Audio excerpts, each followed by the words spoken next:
बोलो पुरुषोत्तम मास की जय, मोर मुकुटवंशी वाले की जय, राधा रानी की जय। चलिए पद्मनी एकादशी कथा शुरू करते हैं।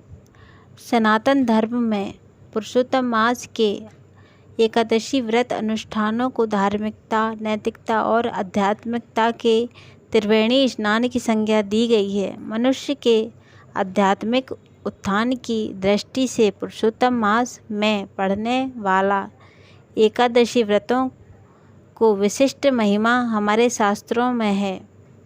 यह पर्व हमें आदर्श प्रेम की भावना को बढ़ावा देने का अवसर प्रदान करते हैं। श्री हरि विष्णु के अर्चन वंदन की यह एकादशी 3 वर्ष में एक बार पड़ती है। ज्ञात हो कि भारतीय कालगणना के अनुसार सौर वर्ष 365 दिन का और चंद्र वर्ष 354 दिन का माना गया है। सौर वर्ष और चंद्र वर्ष में 11 दिन का अंतर 3 वर्ष में बढ़कर 33 दिन का हो जाता है तथा इस अंतर में संतुलन साधने के लिए कालगणना के मनीषियों ने अधिक मास का विधान बनाया है।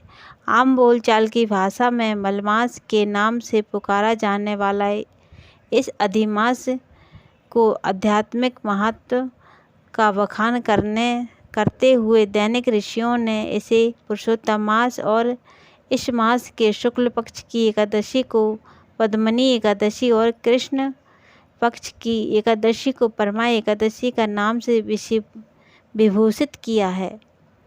सामान्यतया प्रति माह शुक्ल एवं कृष्ण पक्ष में पड़ने वाली एकादशी व्रतों की वार्षिक संख्या 24 होती है, किंतु प्रत्येक 3 वर्ष में पुरुषोत्तम मास के चलते इसकी संख्या 26 हो जाती है। इस वर्ष इस पुरुषोत्तमी एकादशी व्रत में उदया तिथि के अनुसार शुक्ल पक्ष की एकादशी को पद्मनी एकादशी का व्रत 29 जुलाई को और कृष्ण पक्ष की परमा एकादशी का व्रत 11 अगस्त को पड़ेगा। शास्त्रीय मान्यता के अनुसार भगवान विष्णु ने अपने कृष्ण अवतार में अर्जुन को पुरुषोत्तम मास के इन विशिष्ट एकादशी व्रतों की कथा सुनाकर इसके महत्व से अवगत कराया था। श्री कृष्ण भागवत महापुराण के अनुसार सबसे पहले श्री कृष्ण ने अर्जुन को पद्मनी एकादशी की कथा सुनाई थी। कथा के अनुसार एक समय कार्तवीर अर्जुन ने रावण को कारागार में बंद रखा। उसको पुलस्त जी ने कार्तवीर से विनय करके छुड़ाया। इस घटना को सुनकर नारद जी ने पुलस्त से पूछा कि हे महाराज, उस महाबलशाली रावण को जिसने समस्त देवताओं सहित देवराज इंद्र को जीत लिया, उसे कार्तवीर अर्जुन ने किस प्रकार जीता, सो आप मुझे समझाइए। इस पर पुलस्त जी बोले कि हे नारद, आप पहले कार्तवीर अर्जुन की उत्पत्ति सुने।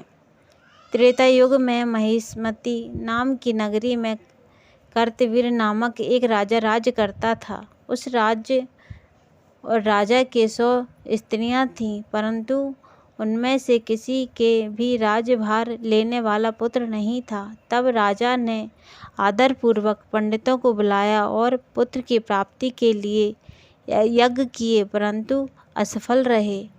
जिस प्रकार मनुष्य दुखी को भोग नीरस मालूम पड़ते हैं, उसी प्रकार उसको भी सब राज्य पुत्र बिना सुख देने वाले प्रतीत नहीं होता था। अंत में वह तप के द्वारा ही सिद्धियों की प्राप्ति जानकर तपस्या के लिए वन को चला गया। उसकी स्त्री हरिश्चंद्र की पौत्री प्रमिदा वस्त्र अलंकारों को त्याग कर अपने पति के साथ गंधमादन पर्वत पर चली गई। उस स्थान पर इन लोगों ने 10 सहस्त्र वर्ष तक तपस्या की, परंतु सिद्धियों की प्राप्ति ना हो सकी। राजा के शरीर में केवल हड्डियां रह गईं। यह देखकर प्रमिदा ने विनय सहित महासती अनुसुईया से पूछा कि मेरे पति को तपस्या करते हुए 10 सहस्त्र वर्ष बीत गए हैं, परंतु अभी तक भगवान प्रसन्न नहीं हुए हैं जिससे मुझे पुत्र प्राप्त हो। इस पर अनुसुईया बोली कि अधिक मास में जो कि 32 महीने बाद आता है, उसमें 2 एकादशियाँ होती हैं, जिसमें शुक्ल पक्ष की एकादशी का नाम पद्मिनी और कृष्ण पक्ष की एकादशी का नाम परमा है। उसके जागरण और व्रत करके भगवान तुम्हें अवश्य ही पुत्र देंगे। इसके पश्चात अनुसुईया ने व्रत की विधि बताई। रानी ने अनुसुईया की बताई विधि के अनुसार एकादशी का व्रत और रात्रि जागरण किया, जिससे भगवान विष्णु उन पर प्रसन्न हुए और वरदान मांगने को कहा। रानी इस पर भगवान की स्तुति करने लगी।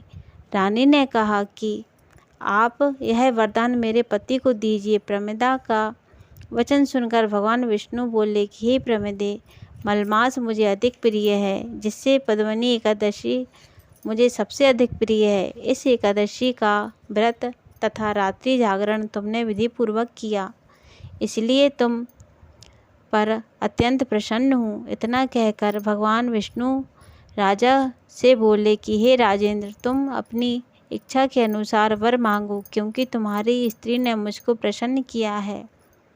तब भगवान की सुंदर वाणी को सुनकर राजा बोला कि हे भगवान, आप मुझे सबसे श्रेष्ठ, सबके द्वारा पूजित तथा आपके अतिरिक्त देव, दानव, मनुष्य आदि से अजय उत्तम पुत्र दीजिए। भगवान विष्णु उससे तथास्तु कहकर अंतर ध्यान हो गए। वह दोनों अपने राज्य को वापस गए।